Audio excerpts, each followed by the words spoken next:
A matéria, a hashtag, ela tá no ar por conta da atuação da Janja como primeira-dama e se envolvendo em questões da política, seja interna, seja externa, né? E aí justamente esse fim de semana que sai essa matéria do Estadão, que eu já vou falar sobre, a Janja fez uma publicação nas redes sociais que tem referência também com a política externa do Brasil, né? Ela fez um convite para a banda Coldplay tocar justamente na COP30, em Belém, daqui a 2 anos.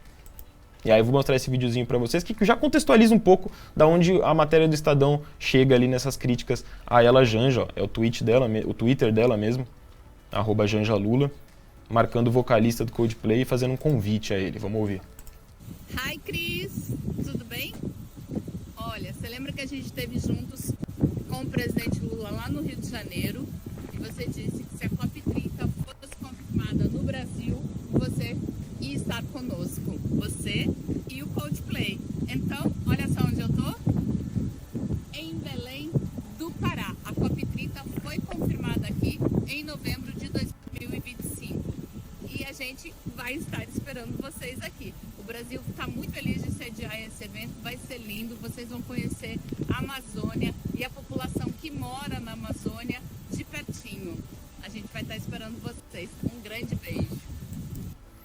Então a Janja aí fazendo esse convite, é lógico, para a visibilidade do Brasil, né? A própria COP acontecer em Belém, no meio da Amazônia, já é uma parada importante. Aí se você ainda traz, por exemplo, a banda Coldplay, né? De volta ao Brasil, agora ali para Belém, seria mais visibilidade para o evento, mais visibilidade para a Amazônia, para Belém, para o Brasil de forma geral. O Lucas Santos aí no chat até brinca, Janja é vice do Lula, só pode. Cara, é um pouco isso, e aí sim, Tiagão, pode colocar o GCzinho na tela, é aí que eu queria chegar, assim, pelo menos no que a matéria do Estadão desse último fim de semana aborda, e é uma matéria que repercutiu muito nas redes aí, pro bem e pro mal, quem gostou, quem criticou.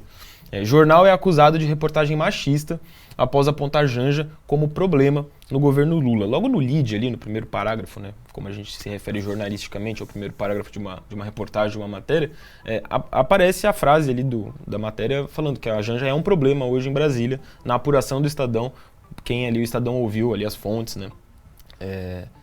E a questão é a atuação da Janja como primeira-dama, não é um cargo oficial, né? Não é um cargo você ser primeira-dama. Mas nos bastidores do governo isso está sendo apontado como se fosse. Como se a Janja tivesse hoje um cargo ali pelo nível de atuação dela nas discussões ali de Brasília, né? E aí, nos bastidores de Brasília, pela apuração do Estadão, a Janja tem sido vista como um problema. Hoje, principalmente na articulação do Lula com ministros, de ministros com parlamentares, do Lula com parlamentares, ela estaria interferindo nessa articulação e em outras decisões do governo. E aí a reportagem relata isso. Eu até coloco na tela o tweet original dessa reportagem, que é do próprio Estadão, né? Janja tem poder de veto no governo e interfere em áreas como economia, defesa e publicidade. Esse é o título, essa é a manchete da reportagem do Estadão. Aí você já percebe aqui a quantidade de comentário, de retweet, muita gente nesse próprio tweet do Estadão ali já fazendo as críticas. Eu separei uns outros e a gente vai passando aqui. Aliás, primeiro, esse daqui não é nem de uma crítica, é um exemplo de como essa matéria repercute para o outro lado ali dessas bolhas do Twitter, né? A galera que aprovou a matéria, assim, e aí repercutiu essa informação. Como que essa informação ela é repercutida uma vez que o Estadão publica que a Janja é um problema ali hoje do governo. O Luciano escreve: já que não temos presidente mesmo, qualquer pessoa sem capacidade técnica e apenas com influência no descondenado pode assumir as rédeas do desgoverno e ditar os rumos do país em áreas prioritárias. Que lixo! E isso quem diz é o Estadão. Então essa acaba sendo a interpretação ali para as pessoas que são mais críticas ao governo diante de uma matéria como essa do Estadão. Aí o que a base aliada do governo, do Lula, entendeu? Entendeu que a matéria ela foi uma matéria problemática, uma matéria machista, que não abordou ali a real situação do envolvimento ou não da Janja com as questões atuais do governo. A Ana Moser, que é ministra do Esporte, agora do governo Lula, escreveu: Janja está passando por mais um episódio de violência política de gênero.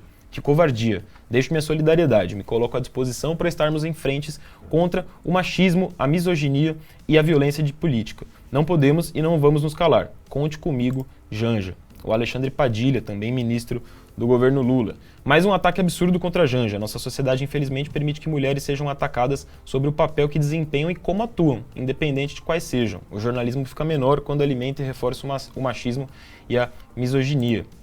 O Randolfo Rodrigues, também líder no Congresso do governo, do PT. A matéria do Estadão sobre a Janja é vergonhosa, texto cheio de suposições e inverdades. Só mostra quanto o machismo e a misoginia estão estruturais em nosso país.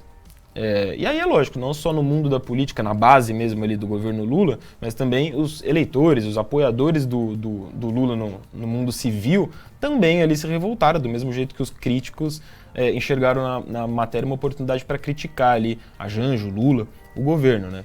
Esse cidadão aqui, por exemplo, printou a matéria escrevendo Janja é poderosa e num retweet de um outro tweet que falava sobre isso sem citar a Janja, mas que também viralizou, obviamente, dentro desse contexto em que o termo, a hashtag Janja, estava em alta no Twitter, que foi o da Jaque. Uma mulher forte, livre e decidida e bem resolvida, incomoda muito, né? Se referindo aí a Janja.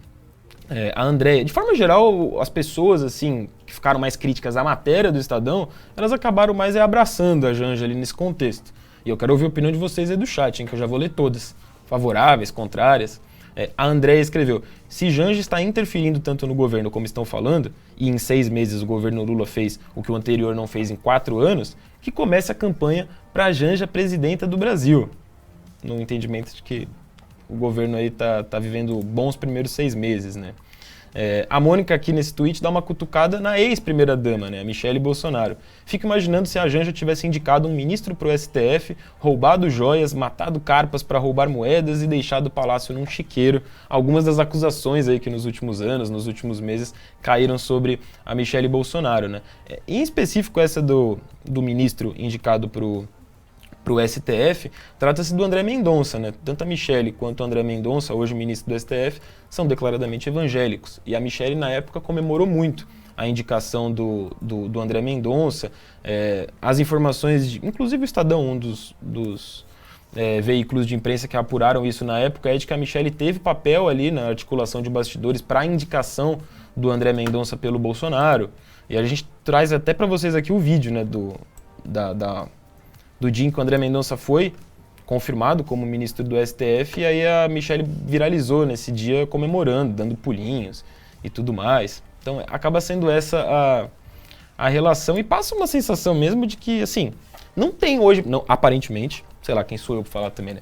Mas aparentemente nada muito incomum no que a Janja está fazendo ou deixando de fazer, em comparação, por exemplo, com o que a Michele Bolsonaro fazia ou deixava de fazer, sabe? A sensação que eu tenho, assim, pelo menos, e de forma geral as pessoas entenderam ali, lendo e repercutindo essa matéria, é de que, pô, a Janja tá ali, como sempre estiveram primeiras damas aqui no Brasil, né? Não tem nada aparentemente de especial ali na atuação dela, seria isso, em comparação ao que a gente já vem vendo aí nos últimos mandatos, né?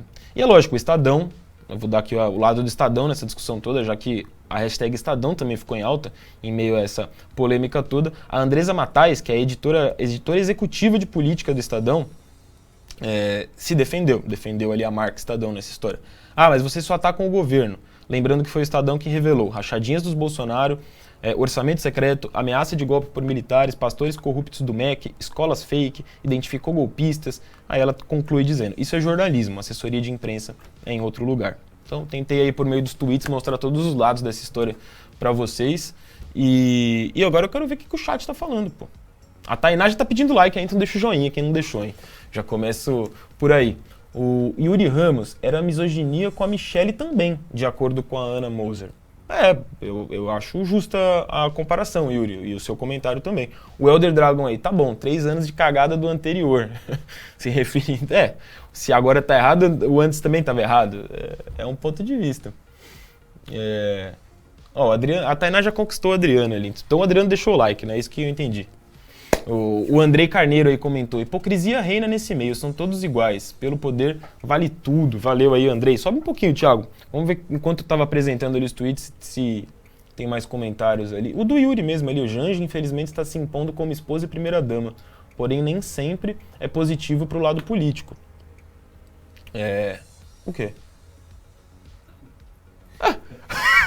Eu vou te colocar na tela aqui. O Harry até fugiu, velho. Não tem como eu botar a câmera pra você, Harry. Tá tudo certo, velho. O Harry se escondeu, bicho, atrás da televisão aqui no estúdio. O Gabriel Senise aí, Janja não deve interferir no governo. E o governo está longe de realizar um bom papel nesses 6 meses, tá aí a opinião do Gabriel. Valeu, Gabriel. O Helder, em 6 meses esse governo bateu recorde de cagadas do governo anterior, rebatendo aquele outro tweet de que falaria, pô, então a Janja, se está interferindo, ela tem que ser eleita presidente. São diferentes opiniões aí, cada um tem a sua, e é por isso que eu gosto do nosso chat. O Helder finalizando ali, pra mim eu acho que o anterior e o atual são ambos péssimos governos, populistas e sem resultados práticos. Eu acho que em se referindo a governos populistas faz parte, né, historicamente, qualquer governo populista ali, de a esposa do presidente, por exemplo, ou se for um outro cargo, sei lá, primeiro-ministro e tudo mais, se notabilizar também, né. O Gunter falando que que a Janja parece uma adolescente deslumbrada com o mundo da política. Eu acabo tendo, Gunter, eu entendo sua visão, mas eu acabo tendo a mesma impressão dela, por exemplo, com a Michelle nesse sentido, sabe? São figuras que acabam ganhando alguma notoriedade ali, mesmo sem ter um cargo oficial, mas por serem as esposas dos presidentes, né? O Coringa fala que essa interferência pode prejudicar o próprio Lula mais pra frente. A matéria do Estadão, eu li a matéria inteira ali do Estadão, ela fala um pouco isso, que essa é a preocupação ali da base aliada do Lula, sabe? Daí eles passarem essas informações pro Estadão, do que estaria acontecendo ali nos bastidores, porque há essa preocupação de que a médio e longo prazo isso vire de fato um problema pro Lula. Nesse momento o Lula, óbvio, qualquer questão do tipo ali, sai em defesa da Janja.